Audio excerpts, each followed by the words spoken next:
हमें कौन कौन से ग्रंथ पढ़ने चाहिए? जैसे बचपन से मेरे घर में रामचरितमानस रहा, गीता भी था, मैंने गीता भी पढ़ी है बट पूरी नहीं पढ़ पाई थी। रामचरितमानस मैंने कई बार पढ़ा है। तो जैसे अगर हम स्टक हैं कहीं पे, कंफ्यूज्ड हैं, तो गीता इज द सॉल्यूशन। सो रामचरितमानस किस स्टेज में मदद करता है? नहीं, देखिए, सारे हमारे जितने वैदिक ग्रंथ हैं ये सब हमें जीवन में सहायता करते हैं, जीवन के सिद्धांतों के बारे में बताते हैं। गीता के बारे में, गीता महात्म्य में शंकराचार्य जी श्लोक लिखते हैं। क्या लिखते हैं? सर्वोपनिषदो गावो दुग्धा गोपाल नंदना पार्थ वत्सा सुधीर भोक्ता दुग्धम गीता अमृतम महत। क्या बता रहे हैं इसमें? सर्वोपनिषदो गावो, अगर सभी उपनिषदों को, वेदों को, पुराणों को, सभी शास्त्रों को एक गाय से कंपेयर किया जाए, एक गाय है तो इसमें सभी शास्त्र, सभी ग्रंथ, सभी रामचरित, सब कुछ है उसमें, सब ग्रंथों का निचोड़ है, सब ग्रंथ हैं गाय के रूप में। सर्वोपनिषदो गावो दुग्धा गोपाल नंदना। नाउ द दूध दुहने वाले कौन है? गोपाल नंदन, मतलब भगवान श्री कृष्ण गोपाल हैं। दुग्धा गोपाल नंदना पार्थ वत्सहा, जो पार्थ है मतलब अर्जुन का एक नाम है पार्थ। पार्थ किसका रोल निभा रहा है? वत्स मतलब बछड़े का। उस गाय का बछड़ा कौन है? पार्थ। गाय जैसे ही बछड़े को देखती है क्या होता है?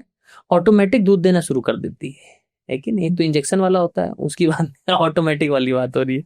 पार्थ वत्सहा सुधीर भोक्ता, जो उसमें से दूध निकल रहा है उसको भोक्ता करने वाले सभी, सुधीर मतलब सभी साधु संत उस दूध का दूध को पीने वाले हैं, है ना? नहीं, और दूध क्या है? वो दुग्धम गीता अमृतम महत। ये जो गीता रूपी अमृत है, सभी उपनिषदों रूपी, वेदों रूपी जो गाय हैं, उनमें भगवान श्री कृष्ण जो दूध निकाल रहे हैं, उन सब का निचोड़ है, एसेंस है दुग्धम गीता अमृतम महत। इसलिए गीता क्या है? अमृत के समान है, जो दूध निकलता है।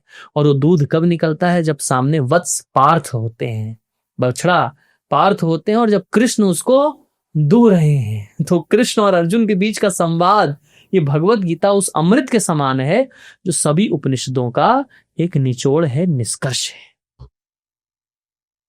बहुत सुंदर तरीके से आपने बताया। ये शंकराचार्य जी का श्लोक है, मैंने तो रिपीट किया। जी जी जी बट पिक्चर क्लियर हो गई। हाँ, तो रामचरितमानस भी पढ़ सकते हैं, सभी शास्त्र हमें पढ़ने चाहिए। मैंने भी पढ़ा है, हमने भी पढ़ा रामचरितमानस, महाभारत में अभी पढ़ रहा हूँ, है ना? नहीं, और गीता पढ़ लिया है, श्रीमद् भागवतम पढ़ लिया है। तो शास्त्र पढ़ते रहिए, एसेंस पता होना चाहिए। इसमें प्रिंसिपल बताए गए, मैंने पहले भी क्लियर कर दिया है।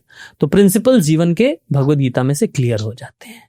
इट्स लाइक फॉर्मूला होते हैं ना, जैसे लाइफ की किसी भी इक्वेशन में ये फॉर्मूला डालोगे, इक्वेशन सॉल्व। तो लाइफ की हमारी कई सारी इक्वेशंस होती हैं, गीता में फॉर्मूला बताए गए, श्लोक, ये फॉर्मूला डालो जी।